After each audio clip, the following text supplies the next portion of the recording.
Friends, you are welcome to Clonigall Castle. You have come here at early dawn to join our festival of Beltane, May Day, of Beltane, the Irish Spring Festival of Fire. Gaelic and Celtic are honoured here, and we are about to experience the mystical awakening of Pisces and Caridwen, Caridwen of the White Rock of Wales, the famous and feared witch in the constellation of Pisces of all very extreme religions of the past 2,000 years. Come with me, but first have a glass of water ready that you may drink of it so you will come back from any slight trance. Don't lose consciousness, you in your space and time, me in mine. Also, anoint your brow with water. This will help to awaken your third eye. Now, I want you to feel relaxed and happy. Come from whatever time it is for you into the sky of Beltane dawn, the 1st of May. We know that at Clonigall Castle they have practiced the vigil of Beltane Eve, waiting for dreams to come as presage for the spring of the world. You now, and the very early dawn, because it is rather dark, and you are over the island of Aran. You look around and you see a wooded valley hidden from the world. The trees are protected by an encircled line of green hills dark in the dawn, and the soft pale blue of a mountain and violet hills. It is Mount Leinster, magical mountain, and two rivers join. One is the Slaney, the Slaney River of Hell, and its tributary the Derry Grove of Oaks. Protected by these rivers, hidden by trees, is Clonigall Castle, ancient power centre of the Truther Day Dawn. We sink down into the castle, and we find a procession anointing their brows as you did from a silver vessel presented by a priestess. A procession is forming, and to our surprise they are going to leave the temple. Solemnly they make procession through this temple, honouring the shrine of the earth goddess, the ancient dungeon.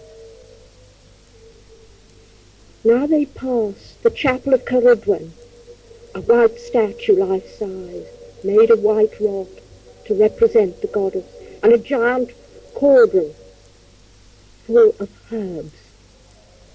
But they're not staying here. The procession now goes out into the dark dawn, and the bird chorus is beginning.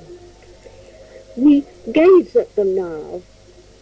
There are three priestesses wearing silver crowns, sea green robes, and silver stoles. Three priests follow, robed likewise, but wearing pointed silver headdresses, mitres of Pisces, the fish headdress. And there's a long procession of other priestesses and priests and comrades who wear silver circlets and robes of various forms of green.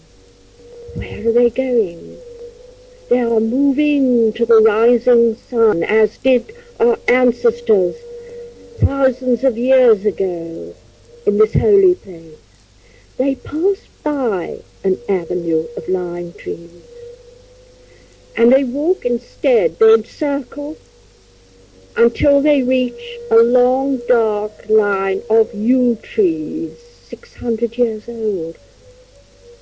Imagine yourself now going down a long, dark tunnel facing the east. The procession continues, and now they reach a field. And one of the guardians of the procession opens the gate, a wrought iron gate, and they enter the field. And it is lovely because it's full of sheep, ewes with their lambs, all very sleepy, and a ram that's perfectly quiet, pleasant ram of Amun-Ra. And now the procession is crossing the field. Where is it going? My friend, we are, as did our forebears in this land, processing to the Boulogne stone. This ancient stone was used for grinding corn of the Earth Mother, and still the inhabitants of Clonigol use its water for cures, for warts, for cancer. Now we hear the dawn is heralded by light in the east across the river. The ancient ones of this land, even pre-Celtic, adore the rising sun as it rose across the water of a flowing river, and the river must be flowing to the south, to the rising of the sun of the goddess Grania. The companions now all make a circle, a great circle around the Boulogne stone. Suddenly we notice that seated at the foot of the stone, at a lower one, is a woman, totally robed in pale grey, and we realize we are facing the wise woman, the Collier, who is about, if she can, to receive the oracle of the goddess Caridwen, the All-Mother. The priest approaches her and lifts up his priestly staff and makes invocation. Comrades on the quest for truth and virtue, know that the constellation of Pisces now contains the place of the vernal equinox, and the fishes are called leaders of the celestial host. The Magi saw them as two mighty forces held together by the cord, the yoga, or yoke of religion, which means to bind. Thus those who dwell under this influence learn self-control, and through such discipline have authority over those under their ages. Fishes were seen as emblems of chastity, and the monastery and the convent represent a fish pond rather than the open sea. The restraint of the cord holds in equilibrium the union of opposites. At this point, the priest invokes the goddess Caridwen in the ancient Welsh language. Invocation directly of the goddess. Goddess of inspiration, goddess of creation, come to our aid, we entreat you. We are parched and bored, devoid of fantasy and prophecy, for we dwell in a wasteland of machines that calculate and statistics that diminish our souls. Restore to us the days of our innocent childhood. We wait breathlessly because sometimes the oracle is not given, but suddenly her priestess speaks. Far beyond the world of the cold mind and the stony heart, yet closer than the breath in a frosty dawn, is High Brazil, the many-coloured land of heart's desire. There is the Cauldron of creation, guarded by 3 great stone circles, and beyond the circles is the sorrowful wasteland of earth in which you dwell. There the lost soul, torn with doubt and fear, having turned away from the mother, plays endless games of the mind. He adds 1 to 1 and 2 to 2, yet never, calculate as he may, achieves infinity. For infinity is beyond number and calculation, and is as near the first as it is to the last. And the voyager to the future in space and time ever returns, fairy-bound, to his own starting point. Only when he calls to deity for help can he be saved from his mind-formed prison. Remove from my cauldron of creation the 3 magical drops of inspiration, originality, and imagination, and you are left with a poisonous residue of stale thought, soulless regulations, and death-bringing orthodoxy. Return to the matrix, which is greater than the limited world about you. Travel far to achieve my chalice, and endure with courage the ordeals which test your quality. Do not be led astray by false humility, which surrenders your birthright of free choice to the commands of others. For even those travellers who have found the Grail are not able to share it with their fellows. For this is the law, that each must achieve divine inspiration in solitude through service. Know that even I, Caridwen, was not able to bestow the gifts of the Spirit upon my divine Son. Rather did immoral, such as yourselves, receive my gifts of the Spirit. And mark that the boy was given inspiration unexpectedly without seeking for it during the course of his daily work, and he fled in terror, comprehending neither me nor his great destiny. In many lives, in many forms, the soul flees from my embrace, who am the universal mother, she who gives birth and death to all beings. In verity, my cauldron is both the womb and the tomb, for only through birth and death may the soul partake of my grail and so receive the elixir of life. Gain courage, cherish humility, be original, respect the originality of others. Use your imagination, yet know that all you visualize manifests in some sphere, so let your visions be true and noble. When you achieve my grail, you will find high brazel all around you, in the room where you dream, in the bird-filled tree outside your open window, in the eyes of all who love you. The fellowship of Isis honours deities of all lands, for in all lands in the world people do our rituals. Therefore, we hold the people of the farthest place of Malaysia in honour at this time of the fish goddess, Caridwen.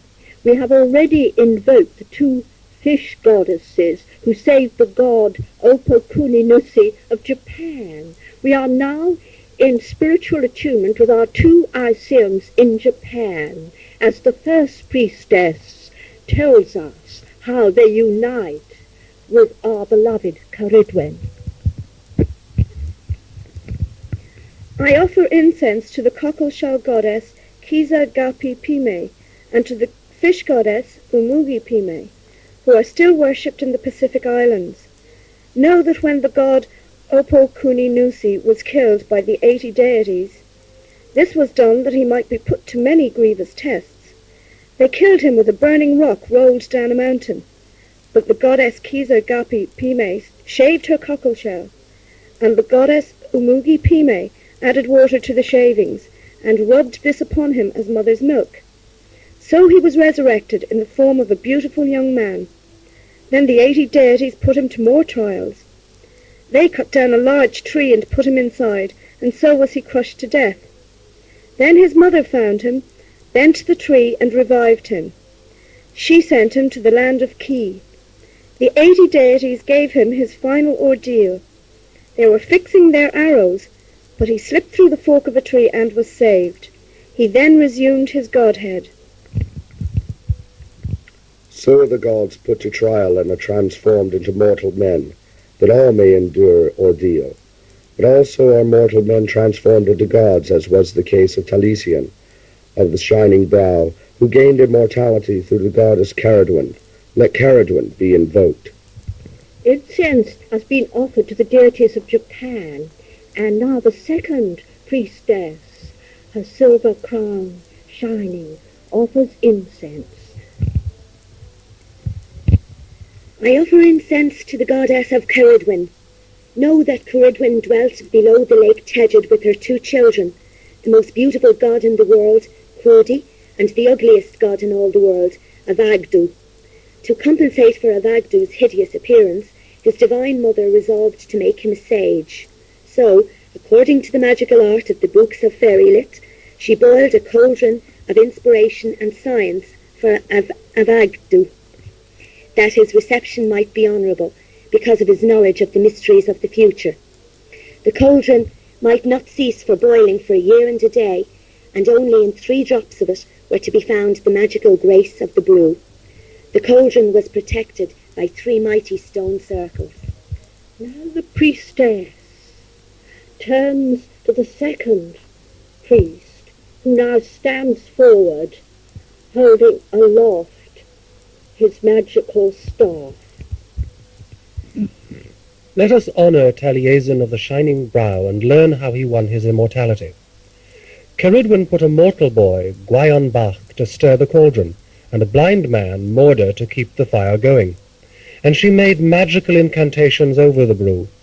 But towards the end of the year, when she had gone forth to find more herbs, the brew spluttered, and the 3 sacred drops flew out and lighted on the finger of Gwion. He put his finger in his mouth to cool it, and forthwith he became gifted with supernatural insight. Here we notice the form of the ceremony. In the north is a giant cauldron filled with herbs, and as he speaks, the second priest put his finger 3 times in the gathered rainwater in the Balorn stone. He then drops them into the herbs. Now he speaks again. Companions, hearken with your inner understanding to the mystery of the transformations of Gwion. He knew with his suddenly attained insight that the potion, deprived of the 3 drops, was now poisonous. He feared the wrath of a goddess when she should discover that a mere mortal had partaken of the elixir that she had intended for her son. So Gwion transformed himself into a hare. She pursued him as a hound. He turned into a fish and swam away. Still she chased him as an otter. He flew into the air as a bird. She swooped after him as a hawk. He concealed himself in a grain of wheat. Caridwen assumed the shape of a black hen, and she devoured the seed. For 9 months the black hen held Gwion within her body, and finally she gave forth an egg. And behold, Gwion Bach came forth as a baby. Caridwen admired his beauty, and so far from destroying him, she placed him in a leather bag and dropped him into her lake. From thence, as it was destined, the bag was drawn forth by a prince, who rescued the child and made him his foster son. My friend, as you listen to this extraordinary legend, at first you smile. Is not this a fairy tale? Why are the companions now silent, seated upon the ground, round a small fire to warm them, in meditation? What does this mean? I want you now to think. He has received 3 drops of inspiration from the Balorn stone, from the Cauldron of creation, the residue being poisonous. He flees from the mother goddess. He turns himself into a hare. She pursues him as a hound. What does this mean? Does it not suggest to you reincarnation through the animal form? He turned into a fish and swam away. Is not this the age of Pisces, the fish that we are leaving? She chases him as an otter. Is not this nature herself? He flew into the air as a bird. Do we not long for spiritual life? She swooped after him as a hawk. Why does she do this? He is not yet ready for final illumination. He must still, though now a spiritual man, a monk, a holy one, be swallowed up in the womb of the mother and once more be reborn. He conceals himself now as a grain of wheat. Surely she will not find him. She assumes the shape of a black hen, and she devours the seed. Who can escape from nature? What happens then? Note, for 9 months the black hen held Gwion within her body. This becomes a little real, does it not? Were you not held for 9 months in the body of darkness, all-encompassing darkness that you fear and wish to escape from? The cave, the cauldron of Caridwen, the cauldron of fertility. Guyanbach came forth as a baby, and so did you. She loved his beauty, but she still felt he needed improving. Friend, do you feel you need improving? Have you escaped from the cycle of endless rebirths? Are you fit yet for heaven? Or has nature yet some work to do upon you? Unless you are an adept, I think you need further work, even if not in this world, on the astral plane. He is a perfect human baby, but Caridwen, once more, she admires Homo sapiens, but she wants the new humanity reborn. And she places him in a leather bag, once more the womb, and she drops him this time into her lake. Know then, and may this be your destiny, that the bag was drawn forth by a prince, and here is meant an adept, Merlin, a master magician, an enchanter, who rescued the magical child of the stars and made him not his foster son, but in spirit his true son. Let us join the companions in silence now, in meditation upon this profound mystery of Caridwen and Merlin.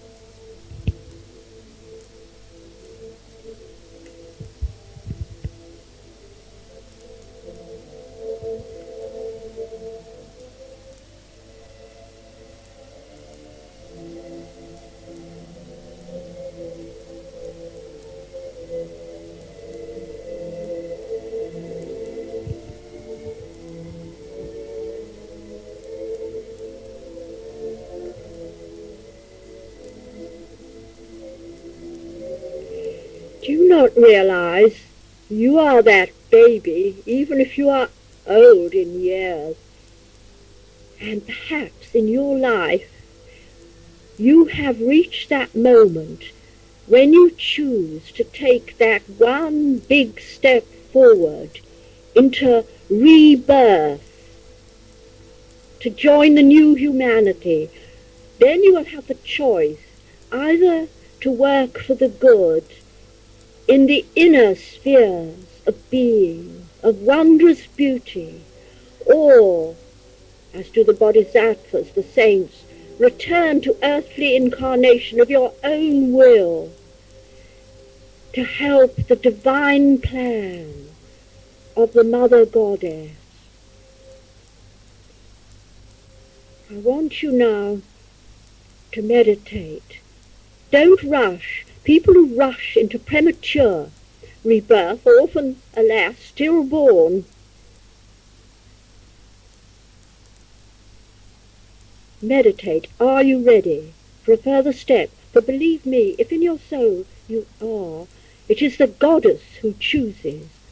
She is Nemesis, fate. She is the mother. She will help you if you receive her vocation. Meditate.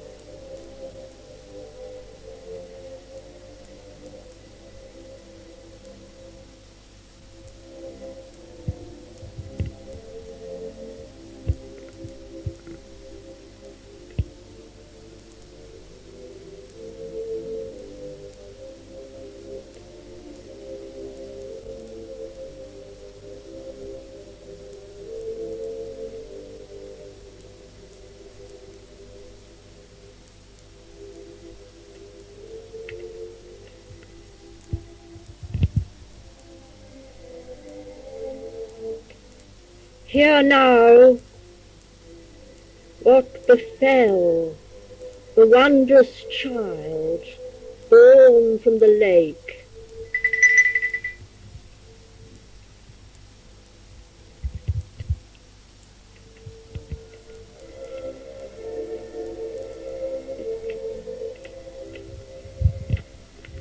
The child grew into a wondrous bard and had the gift of prophecy, for he was an initiate of the mysteries. Thus he told his tale in the court of the king of the Cymry. Know that for 9 months I was in the womb of the enchantress Caridwen, I who was originally Gwayan Bach, and at length I am Taliessin, primary chief bard. I am to Elfin, Einlo, and Hyen, call me Merden. I know the names of the stars from north to south. I was in the court of dawn before the birth of Gwydion. I have been 3 periods in the care of Arianod. I have been in Asia with Noah in the ark. I have been in India when Roma was built. And now I have now come to Cymry, in the remnant of Troy. I have obtained the muse from the Cauldron of Caridwen. I shall be until the day of doom on the face of this earth. And it is not known whether my body is flesh or fish. My original country is the region of the summer stars. So through many births and deaths, Taliessin won knowledge of his immortality through Caridwen's cauldron of creation. Have heard the mystic words of the Bard of Wales. Meditate upon them. But this is Christian Rosencrantz. This is Merlin. This is the Count de Saint-Germain. This is the woman initiate. This is all initiates. When you may say these words yourself, you will be a mega. Know the names of the stars. You will remember before the Cape Arianrod of the South Pole. You too will have been in Asia with Sisera and Noah, and in India, and be when Rome was built. You will remember Troy. You will remember many incarnations. You will have a multi-consciousness, for you will be all things. Meditate upon this as the companions sit. And as we meditate, great shafts of light come from the dawn, and the sun rises beyond the river of the grove of oak tree, and a sparkle of that light is in the water, in the Boulogne stone, in the embers of the fire, and in our hearts and minds.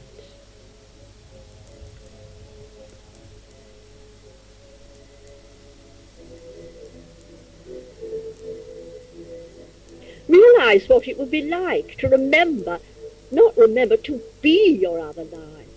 You're only a tiny little bit of yourself, a little bit of a shadow, a dream. Think what this would be, what glories are before us.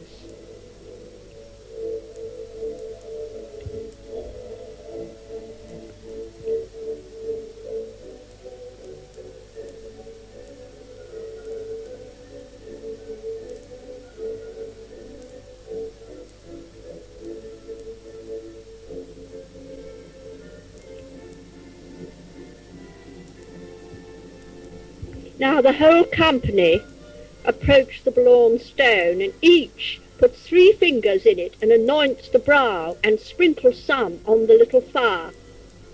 Do this in your mind.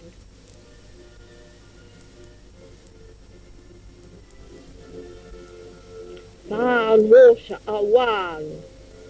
Brigid and Caridwen are one. Man and woman are one. Sun and moon are one. We are all one.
My friend, you in your time and place, and me in mine, are having a mystical meditation, contemplation of the constellation of Pisces, and all it means.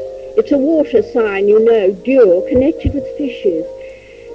We may smile at our ancestors, thinking they are fish in the sky, but I would have you know that the Magi of the past came to our simple ancestors and gave them profound spiritual truths by using not only the names of their wild flowers and trees and their own names, but what they called the constellations. Thus they would ask, what is that in the sky? And the people would say, so them are two fish tied together. And the Magus would say, my friends, I have something to tell you about those fish. And they would use that part of the sky with its radiations tuned in to what the people called it. Hence profound mystical truths were given to the human race through the vast picture book that we call the sky. And the people said the gods from the sky taught them, and beings, possibly denizens, from the stars themselves, Sirius, wherever, came and taught them great mysteries beyond any of our sciences.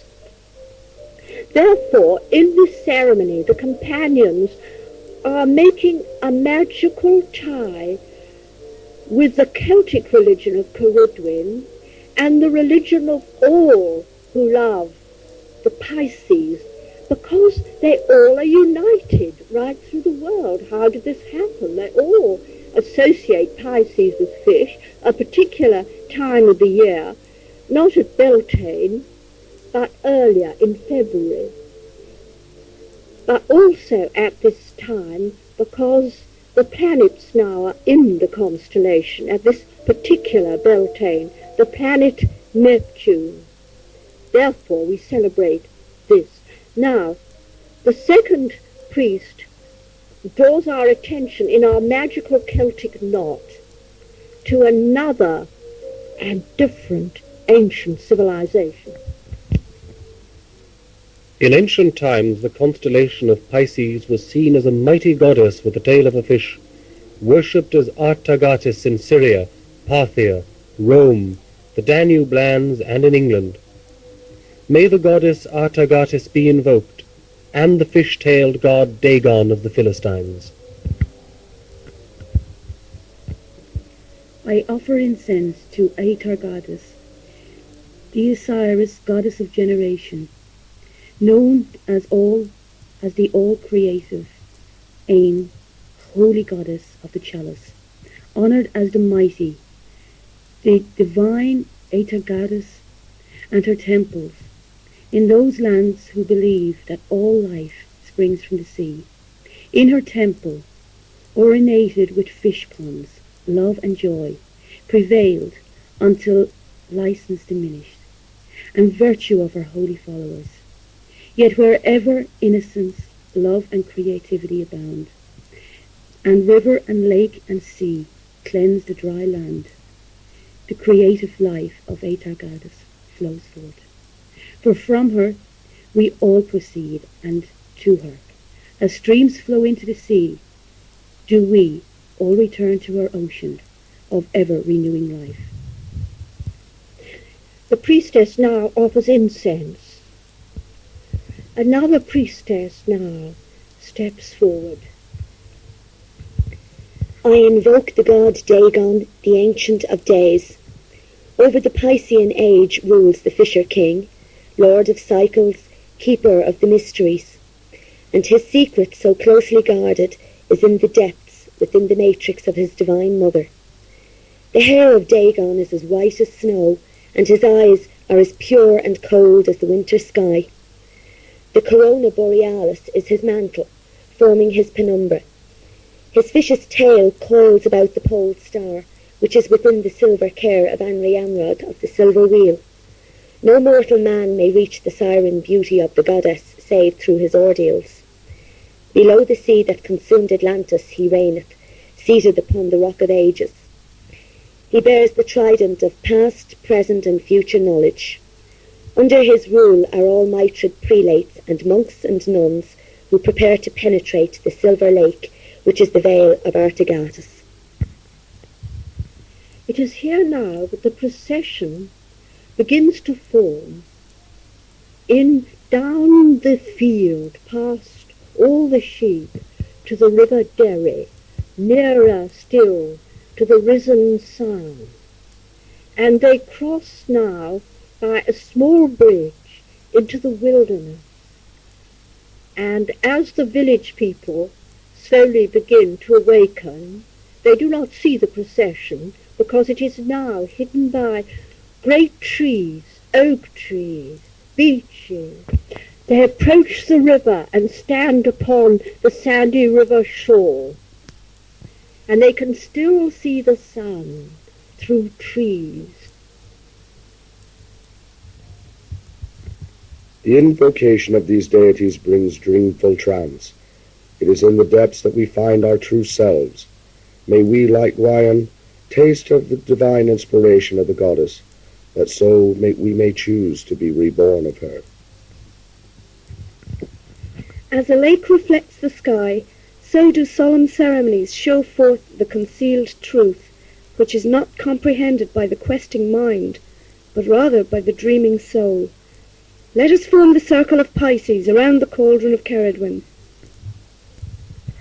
The priesthood have borne with them the cauldron and place it now by the river, and all sit down. Now each of the companions meditate upon the mystery of the cauldron of Caridwen, and how all cultures and all races have received mysterious teachings from the Magi of old, who now grant us the opportunity of spiritual awakening into a new age of Aquarius.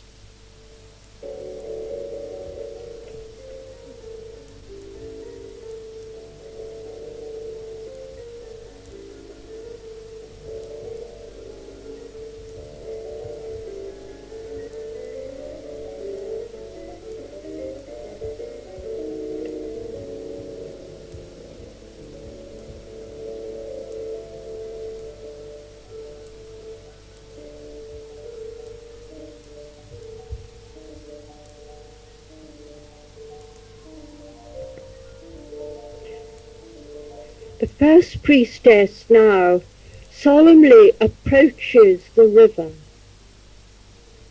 and it is now my privilege to speak. I take the cauldron of water from her, and I utter these words. Divine Caridwen, divine Donna, divine Brigid, triple goddess who are one, the feminine trinity, and the holy trinity of gods, accept this libation of falling water of Aquarius into the river of time. And here, assisted by the first priest, acting as the god, we pour the water into the river Derry, and we all watch it as it flows towards the south, following the path of the sun. Now all the companions stand, and each one, in order to accomplish our rainwork network of love and friendship for the coming age, hail the deities of the stars in turn.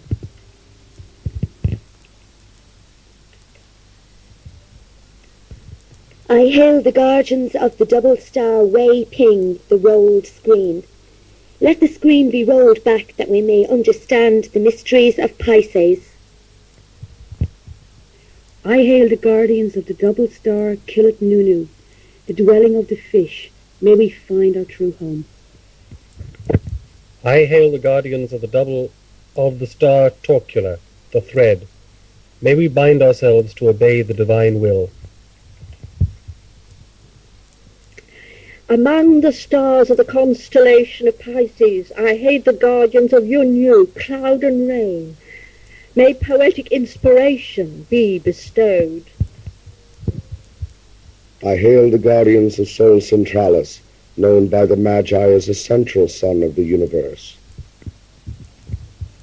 I hail the guardians of Alreshka, the pale green and double blue star, the knot. Let us be joined through love. The living circle is formed about the cauldron of creation. Let us receive according to our need. Now we observe that the companions have brought along two cauldrons, one of water, which is now emptied into the river, and the other of herbs. Here follows the holy ceremony of Caridwen. The first priestess holds a cup of salt water, which a companion gives her, over the cauldron. Another companion pours a vessel of pure spring water from the holy well in the castle into the cauldron. The first priestess circles the cauldron left to right, that's the path of the sun, 3 times. All life springs from the sea. All life springs from the goddess. Salt and water are within ourselves. She now sprinkles water and salt and stirs 3 times with a sprig of herb she has picked from the river bank. The second priestess now does likewise. She circles the cauldron 3 times, sprinkling it with water and salt, and stirs it. But this time she adds something. She adds some seeds which she has picked from nearby plants. All life springs from plants. All life springs from the goddess. Plants are within the goddess. Plants are within ourselves. So she adds herbs. Now, the first priest puts a finger in a cup of water and touches his tongue with it. As a hare fleet of foot, I fled from the goddess, but still her love pursued me as a hound. As a priest, I now accept her love and know immortality. The second priest partakes of the water, placing it upon his tongue. As a fish I swam away from the goddess, but she followed close upon me as an otter. As a priest I now accept her love and know immortality. The third priestess does likewise and puts water upon his tongue, as did Taliessin. As a bird I flew from the goddess, but she straightway swooped from the skies as a hawk. As a priest I now accept her love and know immortality. I hid from the mother goddess as a seed in the earth. May I be reborn of her love and know immortality. And the third priestess says likewise. I hid from the mother goddess as a seed in the earth. May I be reborn of her love and know her immortality. The priestess now lifts up her wand in joy. Companions, let us perform the maze dance of Caridwen about her cauldron, which is the matrix of life within the 3 spheres of creation, the circles of earth and planets and the zodiac. So we, humble human beings on our earth, can join the music of the spheres and dance with joy. The dancers now weave in and out beneath upheld hands around some trees, and we see with joy that there are bluebells out and celandine, and we dance around the trees. There's a curious 3-step rhythm, 2 steps forward, 1 back. Come, join. Spirals are formed, first moving inwards, then outwards. One feels almost dizzy. And now please feel a tingling within you with this movement. Feel now the power of the earth, drawn up in spring by the sun. The water of life is within you. Draw it up now, earth and water.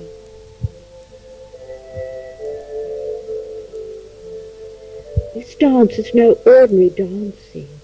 We are weaving spells of beauty and harmony and love. As we dance, silvery power, like unto the silver circlets on the priestess's head, come through our heads. This is the Piscean pure water, moving as the waters of Aquarius through our whole bodies.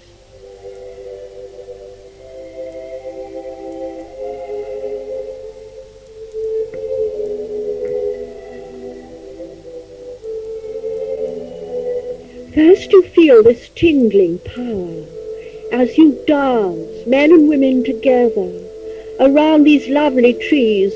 Most in this part of the wood are silver birches, around the bluebells and the celandine, and you and I dance. But now you begin to see with your inner eye. You can see silvery white power, blue and yellow lights like reflections in water. Your third eye is awakening. This is the gift of Pisces, psychic vision. Later it will be used with power of Aquarius. Dance, dance.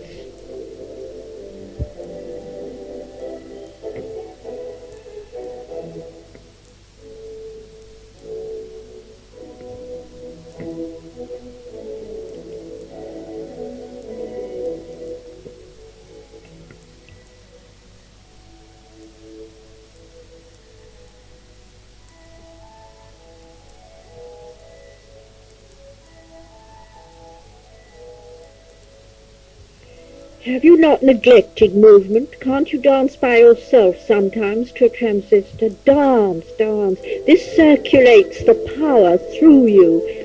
Let it go out to people in need through the palms of your hands. Bless as you dance and rejoice.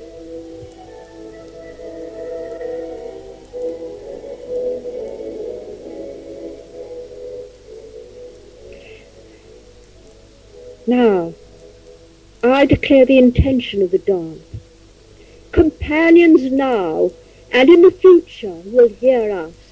Let us send forth rainbow rays from our hands in this dance to bless all nature. Fishes in the deep, the trout in the dairy, the salmon in the slaney, dolphins, whales, all sea creatures, beloved of Caridwen and Atargatis and Dagon and Derceto. Let us bless the creatures of the deep. Let us protect and preserve them. All life comes from the sea. If we poison our sea, we are poisoned. Bless them. Now from your hands feel white and silver power. Join with us now, you in the future, and bless all creatures of the deep.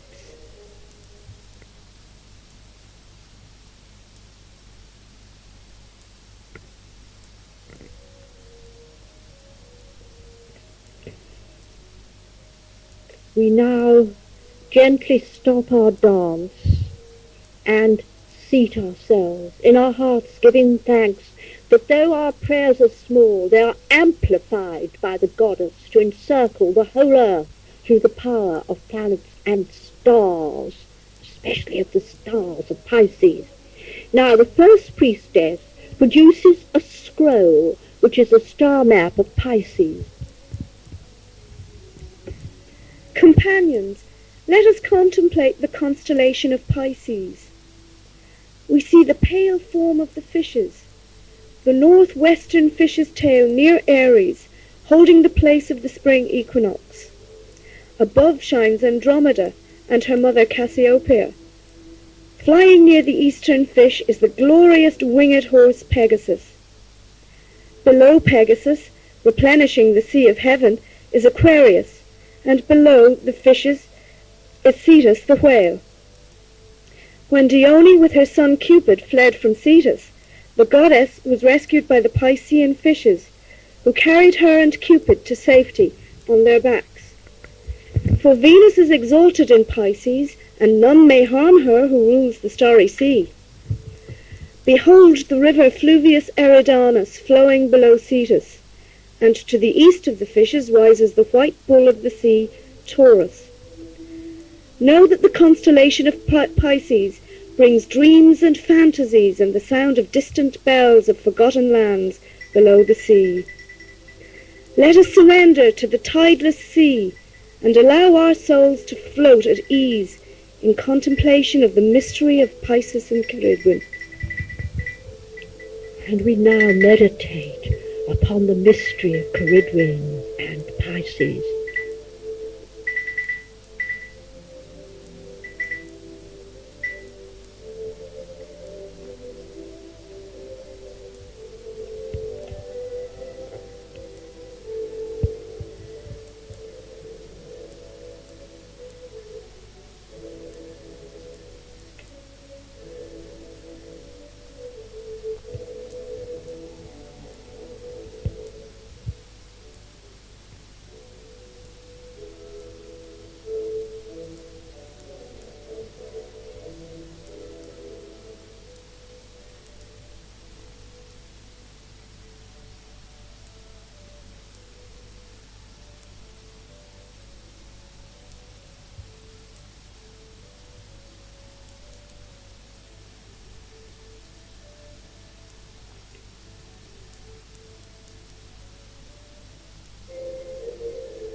Regretfully we return from meditation, but we know now we have found the mystery, a little of the mystery of the sea of heaven in the sky, the mystery, the spiritual mystery of Pisces, because all the zodiac is a part of us, though we have our particular sun sign, unless we relate to the whole lovely heavens, a little part of us is missing.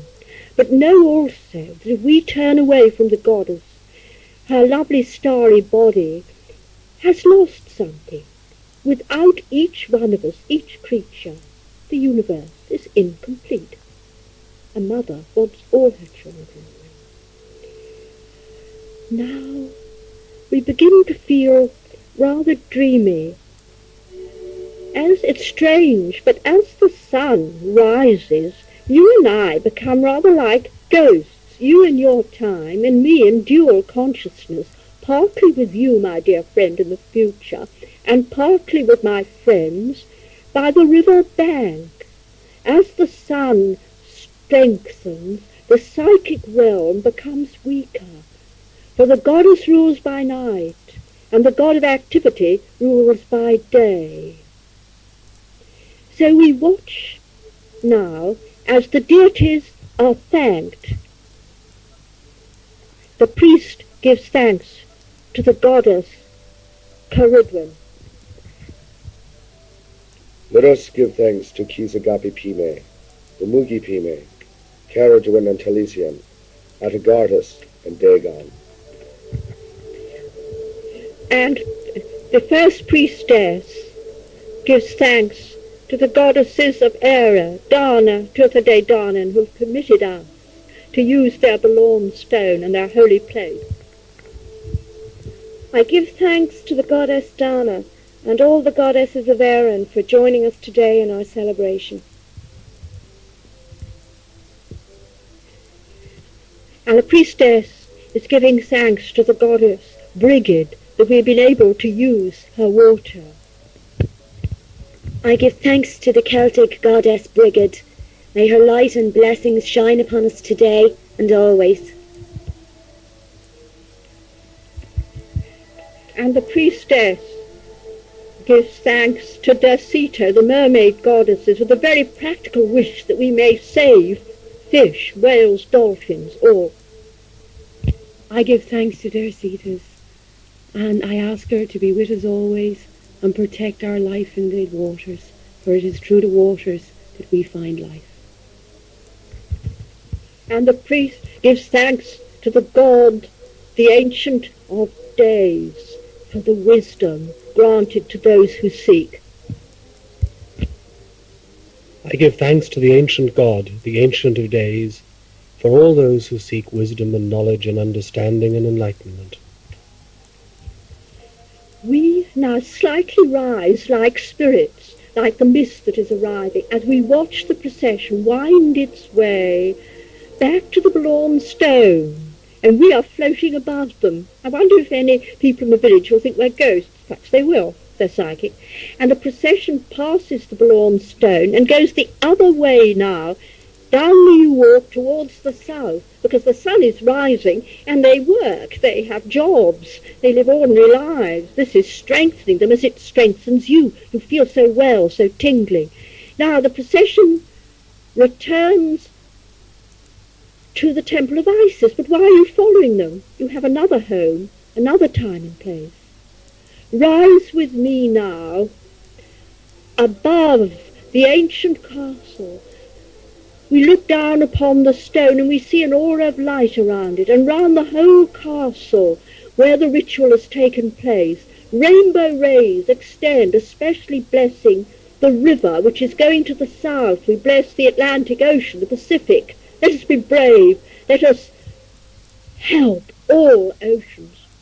We look above. The stars are no longer seen in the brilliant light of the sun. But where are you? You're not here. Come back to your own time and place. The music stops, but you feel radiant in brow and heart. Come back, and I will make a sign. Clap your hands. Later, drink water, and don't go into traffic for about half an hour. You may think you've been in trance. And to bring you back, I'll tell you about our friends.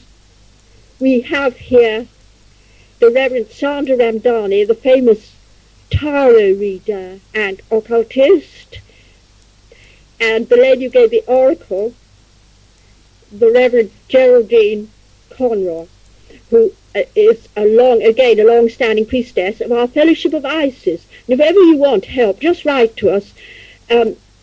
Fellowship of Isis, Clonigall Castle, Enniscorthy, South Ireland, and our priest is founder of the ancient noble order of Tara, of which my brother and I are chancellors, Knight Commander. So if you're interested, Grand Knight Commander, if you're interested in an order of chivalry that actually protects and preserves the earth and is for every ordinary people, you don't have to be noble, you can just be what you like, bricklayer, what have you, you can contact him through us, Douglas Reagan. Sir Douglas Reagan, indeed, Knight of Loch, it's a Gaelic order. And we have here our friend Randall MacDonald, and we also have Marie, I should say. And we give thanks to them all for being here. And now you might like to know sources. Get the Kojiki, wonderful Japanese thing, translated by Philippi, Princeton University Press, University of Tokyo Press. Do get Myths and Legends of the Celtic Race. It's a classic, Wollaston, Harrop. Women in Myth and Legend, Patricia Monaghan, the Women's Press Book Club. Pagan Celtic Britain, Anne Ross, Rutledge and Keegan Paul. The Transformations of Lucius, Apollès, translated by Graves. And do get the Laba Gobala Aaron, the ancient Irish texts, and ancient texts. If you're really interested, get ancient Welsh texts. I don't want to say goodbye to you. Come to us any time, especially at dawn and dusk. I'll greet you with the Irish good wish of health, of the slain. Shlante.